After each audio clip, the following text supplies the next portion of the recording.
Artificial intelligence, जिसे हम AI कहते हैं, क्या ये एक वरदान है या एक अभिशाप? देखिए, भारत आज इसी दौराहे पर खड़ा है और आज हम यही समझने की कोशिश करेंगे कि कैसे भारत इनोवेशन की तेज रफ्तार और अपने नागरिकों की सुरक्षा के बीच एक बहुत ही नाजुक संतुलन बनाने में लगा हुआ है। चलिए इस सफर की शुरुआत एक ऐसे सवाल से करते हैं जो शायद हम सबके मन में कभी ना कभी तो आया ही होगा।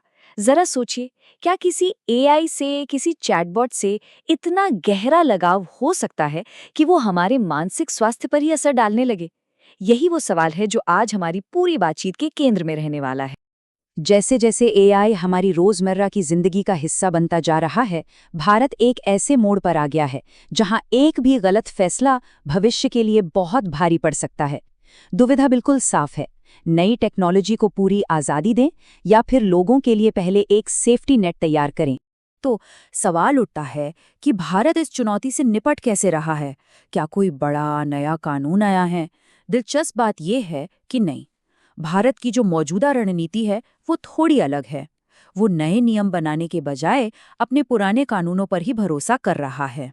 तो देखिए, एआई को काबू में रखने के लिए भारत अपने मौजूदा कानूनी हथियारों का ही इस्तेमाल कर रहा है। इसमें इंफॉर्मेशन टेक्नोलॉजी एक्ट, हाल ही में आया digital personal data protection act और तो और आरबीआई और सेबी जैसे वित्तीय रेगुलेटर्स भी शामिल हैं। लेकिन एक पेच है, ये कानून धोखाधड़ी या डेटा चोरी जैसे जाने पहचाने खतरों के लिए बने हैं। एआई के जो नए मनोवैज्ञानिक खतरे हैं उनके लिए नहीं। और यहीं पर एक बहुत ज़रूरी कॉन्सेप्ट सामने आता है, देखभाल का कर्तव्य, यानी ड्यूटी ऑफ केयर। इसका सीधा सा मतलब है कि अगर कोई एआई प्लेटफॉर्म किसी को भावनात्मक रूप से नुकसान पहुंचाता है तो उसकी जिम्मेदारी तय होनी चाहिए, बिल्कुल वैसे ही जैसे एक डॉक्टर के अपने मरीज के प्रति होती है। और इसी पॉइंट पर भारत के मौजूदा तरीके में एक बहुत बड़ी कमी नजर आती है। एआई से होने वाले मानसिक तनाव के लिए आखिर जिम्मेदार कौन है? कानून इस सवाल पर अभी भी खामोश है। ये जो देखभाल का कर्तव्य है वो अभी तक भारत में कानूनी तौर पर लागू नहीं हुआ है। अब चलिए दुनिया के दूसरे छोर पर चलते हैं और देखते हैं कि चीन इस समस्या से कैसे निपट रहा है। उनका मॉडल भारत से एकदम अलग है और वो खास तौर पर एआई के भावनात्मक असर पर फोकस करता है। चीन का निशाना सीधा उन एआई सर्विसेज पर है जो हमसे भावनात्मक रूप से जुड़ने की कोशिश करती हैं। वो मनोवैज्ञानिक निर्भरता जैसे नए खतरों को बहुत ही ज्यादा गंभीरता से ले रहे हैं, जिन पर अक्सर दुनिया के बाकी हिस्सों में उतना ध्यान नहीं दिया जाता। चीन का मॉडल तो एक पूरे एक्शन प्लान जैसा लगता है। पहला कदम ये पता लगाओ कि कोई यूजर एआई पर बहुत ज्यादा निर्भर तो नहीं हो रहा। दूसरा, उसे चेतावनी दो। और तीसरा, अगर हालात बिगड़े तो दखल दो। ये एक बहुत ही प्रोएक्टिव या यूं कहें कि आक्रामक तरीका है। लेकिन इस सुरक्षा की कीमत क्या हमारी प्राइवेसी है? ये एक बहुत बड़ा सवाल खड़ा करता है, क्योंकि ये तरीका कंपनियों को हमारी भावनाओं पर और भी ज्यादा नजर रखने के लिए उकसा सकता है। मतलब सुरक्षा और निजता के बीच एक बहुत बड़ा सौदा। तो अब हमारे सामने दो बिल्कुल अलग अलग रास्ते हैं, लेकिन मंजिल एक ही है, एक सुरक्षित एआई। चलिए इन दोनों रणनीतियों की एक आमने सामने की टक्कर देखते हैं। ये टेबल दोनों देशों के फर्क को आईने की तरह साफ कर देती है। एक तरफ भारत है जो कम दखल देना चाहता है और पुराने कानूनों पर निर्भर है।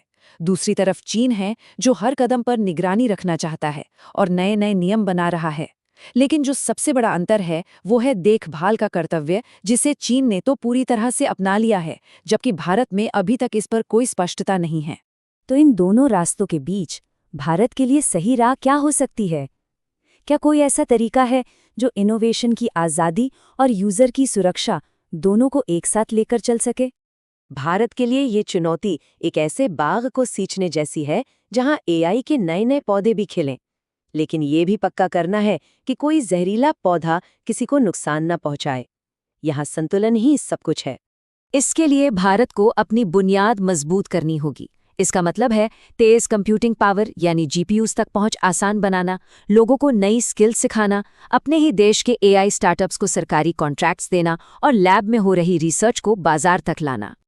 और जहां तक नियमों की बात है, एक 3 चरणीय प्लान सुझाया गया है।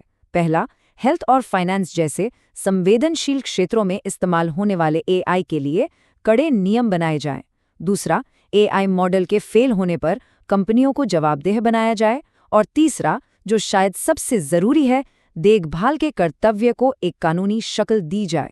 आखिर में ये एक लाइन पूरी कहानी को बयां कर देती है। भारत को अपनी खुद की एआई क्षमताएं बनाने के लक्ष्य को अपने नागरिकों की सुरक्षा की जरूरत के साथ संतुलित करना ही होगा। यही वो महीन धागा है जिस पर भारत को बहुत संभल कर चलना है।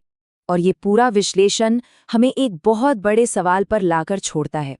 क्या भारत बिना किसी जासूसी वाले सिस्टम को अपनाए एक देखभाल का कर्तव्य बना सकता है? ये वो पहेली है जिसका जवाब ही भारत के एआई भविष्य को तय करेगा।